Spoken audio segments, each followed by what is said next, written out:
Recovering from Ebola, a conference is called in Belgium to help West African nations worst hit by the disease. Nations are saying they need help to revive their economies now. What will it take to help rescue some of the worst hit countries? And is the virus truly contained? This is Inside Story.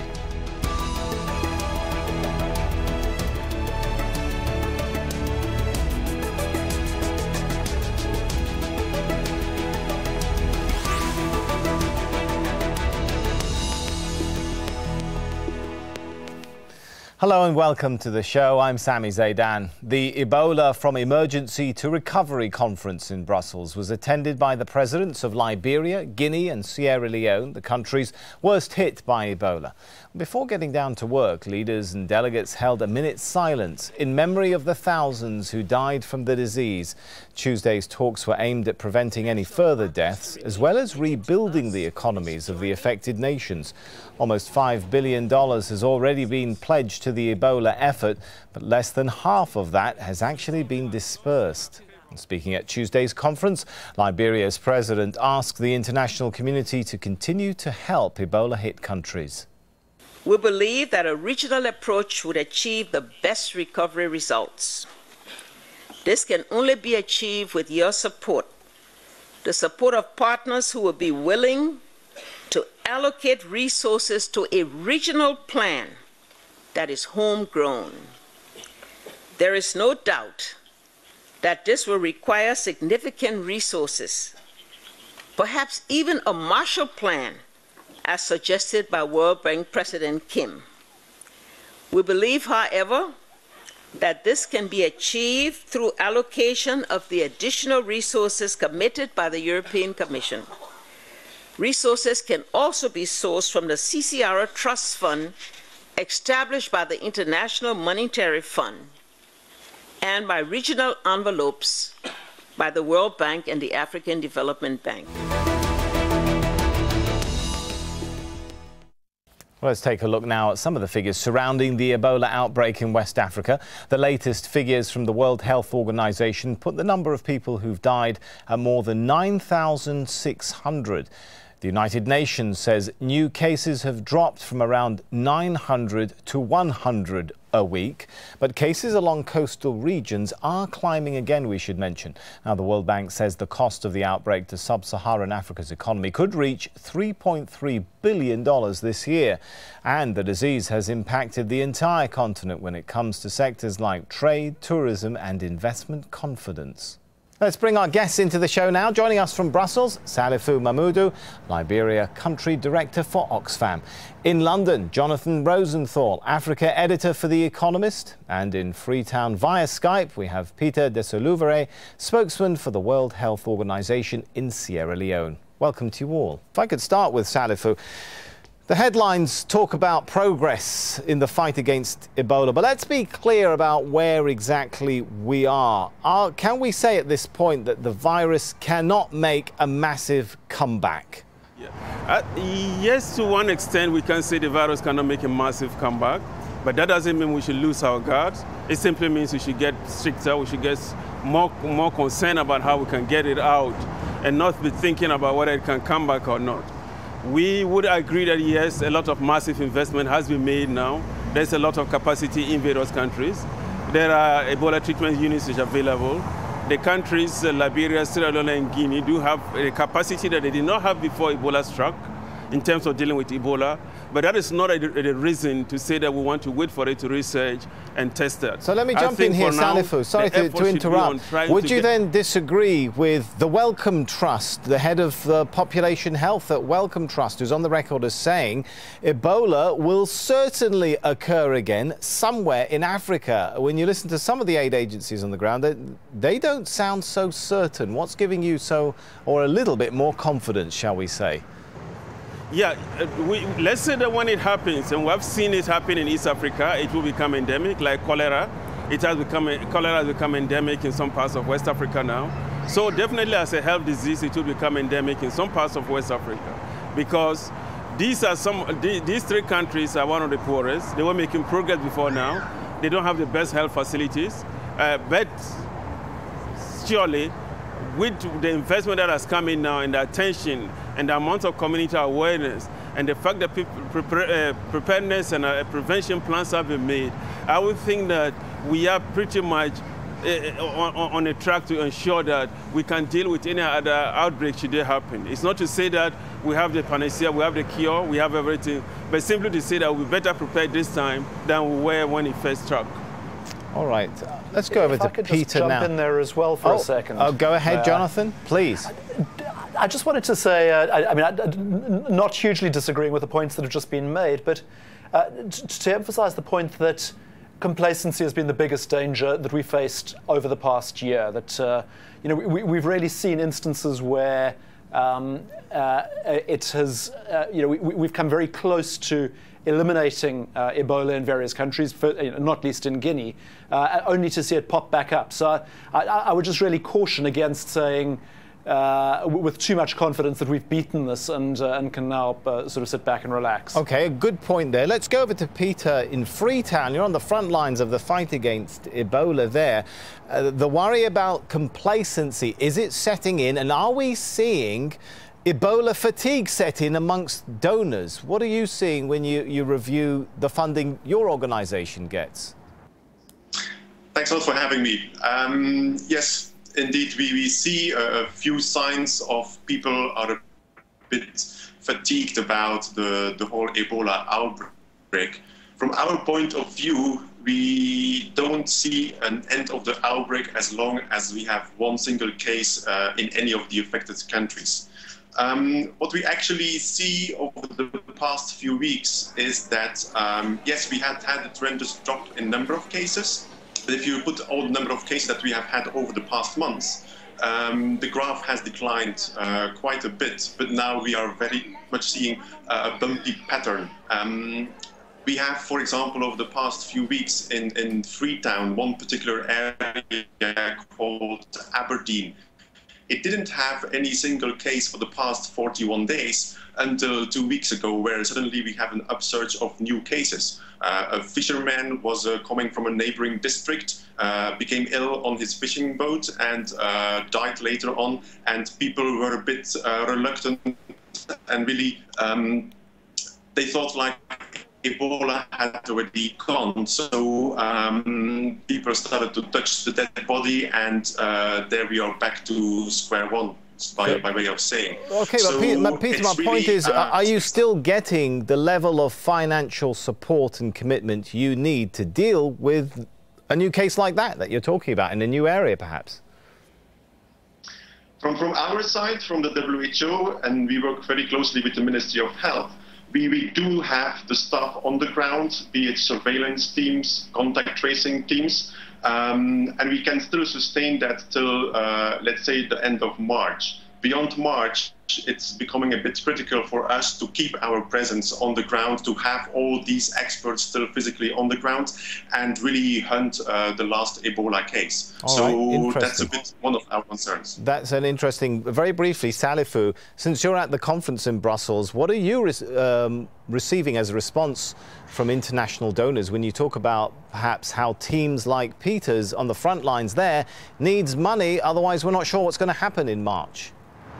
Yeah, what we are hearing from donors is that until the last case is done and done with, the fight is not over yet. And that is true. We know that we need to get these last cases out in all the 3 countries, and also in all the other countries which have weak systems, ensure a lot of preparedness is done. But I must say that there is a will, there is a commitment, there is an interest, and there is a will, the commitment on the part of donors to continue to support this. This morning we had a number of donors talk, and we had the EU talk very passionately about the fact that until the last case is over, it is not over yet. So I think in terms of commitment, in terms of wanting to keep this going, there is that will. All right, more of a positive picture. Jonathan, though, if we are seeing infection rates starting to come down, at least change, should governments now be reviewing their strategy for how they fight Ebola and where they spend the money? I think the money issue is a huge one, and the priorities issue is a huge one. Let's not forget that these are incredibly poor countries that have a multitude of different health priorities. They suffer high levels of death from malaria and other sorts of diseases. Clearly, a big issue is where the money should be going. But I think what one of the key lessons of Ebola has been that weak health infrastructure in general has led to far more severe problems than one would have hoped. So, going into this Ebola crisis, one saw very, very weak hospital systems, very few doctors, and one would hope that a lot of money is going into beefing up those infrastructure in such a way that we're not only dealing with Ebola in terms of some of the priorities people have just mentioned, contact tracing and the like, but also improving general primary and secondary health care. That's what you would hope, Jonathan, but is it happening?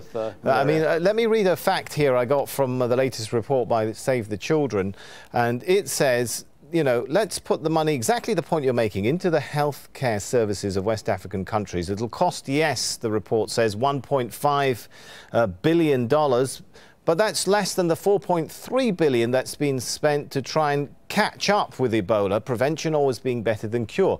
Is anyone listening? When you monitor the spending patterns in the fight against Ebola, are we seeing that sort of change and shifting of resources? I think we've been throughout this epidemic been really trying to catch up with the curve and spending money, in some ways, where, had we spent money on those basic priorities much sooner, we would have, this would have been a cheaper epidemic to deal with. I think in some ways we're still continuing to fight yesterday's battle. We need to be putting money into into the normal health infrastructure, and that means things like running water and electricity in hospitals, so that people can actually just wash their hands and reduce cross-infection rates. Instead, we've been spending an awful lot of money in putting up emergency treatment centres needed at the time. But I think we're perhaps not doing quite enough in terms of the basic infrastructure, in terms of the basic training, so that when we all pack up and go home and leave these three desperately poor countries behind, that they actually have enough trained people and enough trained infrastructure, enough working infrastructure to really continue on their own. All right, interesting point. Peter, I want to get your perspective on the question of not only where the money should be spent, but where people should be put in place. One interesting observation by the International Rescue Committee says the corner was only turned in the fight against Ebola when credible community figures were embraced. How much emphasis should there be on community buy-in when it comes to health programs?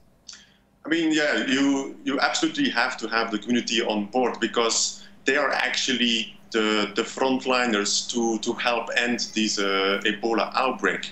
If people are not seeing or are complying with the simple measures that you can put in place to help stop this outbreak, we will get nowhere. So it's really absolutely key that we work with religious leaders, with the clan leaders, with the paramount chiefs here, particularly in Sierra Leone, to really convey these kind of messages, how the community at large can actually help stopping this outbreak. It really has to come from themselves as well, because we are international partners, we are basically outsiders. Yes, we can support the communities, but ultimately it will be them who will have to take the forefront in helping to stop. Well, that was going to be my question, Peter. I mean, isn't there a role for organisations, although outsiders like yours, to actually take the campaign to places like schools, the workplace, to think about training other than simply health workers, but community leaders, maybe students, maybe employees, about changing some of their health-related habits? I mean, it isn't only a case of it coming from inside the community. Sometimes don't they need a little bit of help from the outside? Yes, absolutely. And we as WHO, as a technical agency, we are there to provide the technical expertise, and we mainly support also the Ministry of Health with other partners such as UNICEF, who will help also teaching the teachers how to showcase to their students how they will have to do the hand washing, and having very much safe measures in place when the day approaches that the schools will open again. So it's really like we are there to provide them all the technical support and guidance, and we have trained quite a number of health workers to really keep or really bring an end to this Ebola outbreak. Absolutely. All right, Salifu, what other health and social services have been ignored or under-prioritized as a result of the prioritizing of the fight against Ebola? And is that a concern for you? It is a major concern because this is predominantly a health disease, and it is important the health services are at the best levels to be able to take this forward. What has happened to us, what we have seen in the past is that health facilities have not been at the best. For the 3 countries, they did not have very good and functional health facilities even before Ebola struck. And therefore, putting health as a priority, a top priority, is very important. But are we seeing, Salifu, some other diseases picking up while the world is completely focused on Ebola? What's happening with cholera? What's happening with malaria and so on? Yes, there are other diseases that are coming up, and I think that the fact that we have made the fact that Ebola has taken over the health system, other diseases that could have been preventable, other diseases from which other people would not have suffered and died, have taken quite a number of lives. We know of situations in Liberia where pregnant women have moved from one hospital to the other and have not received treatment, not because they are Ebola, but just because there is no facility to receive them. And therefore, yes, I would say there is an outbreak of measles, for example, in some parts of Liberia today. But this is because everything has been taken over by Ebola. Well, as we know, in addition to the human cost, Ebola has hurt Sierra Leone's fragile economy, amongst others, which was just beginning to stabilise after a decade of war. Let's have a listen in to those who've been impacted financially by the disease then. Unable to pay our staff for the past 4 or 5 months. And so we laid off some staff, and we just started having some guys in and out on skeleton basis.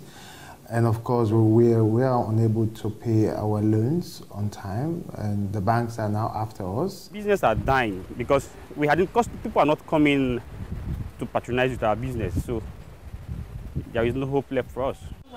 Life is reasonable for me since I don't count.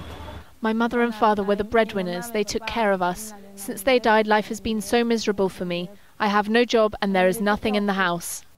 Jonathan, you made the point earlier, and it was an interesting one, that we shouldn't be too complacent. This isn't over yet. And at the same time, we hear calls from some of the governments of countries which have been worst affected to try and lift some of the restrictions for life to go on back to some kind of normality. I mean, in that sort of conundrum there, should governments in affected areas be telling people it's time to get back to business as usual?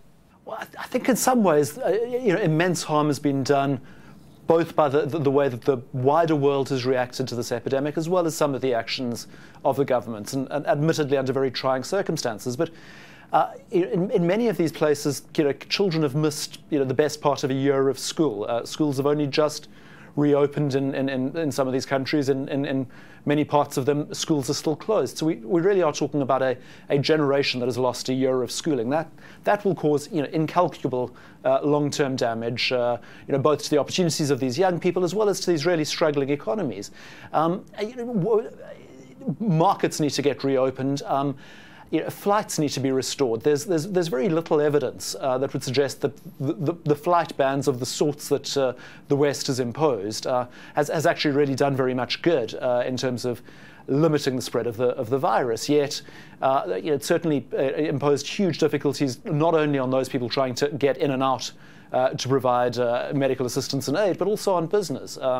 We've seen mining companies and the like having to charter flights just to get their engineers in and out. So one really needs to look at this whole package and say, what are the things that we're doing that are holding these economies back before we necessarily even start turn the question around and say, what should we be spending or what could we be doing to help? Let's just try to start undoing some of the harm that we're doing. That's an interesting point. Let me go back to Salifu in Brussels. How much of that is coming up in the conference there? Is there some lobbying going on amongst companies, airlines, governments to remove some of the restrictions that have been imposed on the flow of people and goods? Yes, there is a lot of appeal. There's a lot of appeal from sitting heads of states, the heads of government, the presidents of the 3 countries, asking for quite a lot of relaxation on this, asking for flights to come back, asking for businesses to start, but also asking for life to start on That is not to say that they are being complacent. It's pretty much to say that, yes, we think we've made some progress, but as we try to nail this down to the very last one, let's begin to see life roll back. And as Peter has said, yes, schools have been closed for some time, and therefore people need to go back to school. Liberia today also launching a Wash in Schools program, pretty much calling on donors and development actors to support them, get schools to a state that they can bring children back to. But yes, there is quite a lot of lobbying, there's a lot of talk, there's a lot of encouragement for people to begin to see business. But I think the most important point people are picking up on from this year is the fact that there has been quite a bit of stigmatization of the third countries, and a lot needs to be done internationally, and international press can contribute to make this happen. Peter, fear of contagion, it's a difficult thing to undo at the grassroots level. I read one statistic by the World Bank saying that behavioral effects, as they put it, were responsible for up to 90% of the economic impact of other epidemics like SARS and the H1N1. When you're out working on the grassroots level, how do you convince people that it's safe now to go back and work their fields, which is so important to getting the economies moving again? Yeah, absolutely. Yeah, you only have to imagine that at one day there's a strange disease kicking in, and it affects so many people, and you have no idea what to do. So how do we actually, from our side, re-engage, so to say, the various communities and pick up daily life? It's really about giving out still the key message, like, don't be complacent. Here in Sierra Leone, particularly in Freetown, we still have a daily curfew in place at 6 o'clock p.m. All the shops, they are still obliged to close. So basically, there is no real life after 6 p.m. So people are really trying to hustle and do a lot of their little businesses during daylight. From our end, as I was saying, it's really still emphasizing the outbreak is not over yet. That's where we still, as WHO, try to put our utter efforts into really getting to those 0 cases by having our experts on the ground, surveillance experts, contact tracers, etc., to really hunt the virus as such, so that daily life can become normal again for all Sierra Leoneans. All right, so more of an emphasis on let's see the 0 figure before we tell people to get back to life as normal. I'm interested, Jonathan, from a sort of economist perspective, are we seeing the sort of doomsday revenue crunch that many people feared will happen, might happen, whereby falling economic activity leads to falling revenues for governments at a time when, as time goes on, governments need and are asked to spend more, especially on security and health care. Has that sort of scenario been avoided? Is it safe to say we're beyond that? Well, so unfortunately, these countries are facing a bit of a double whammy at the moment, in that commodity prices are incredibly low.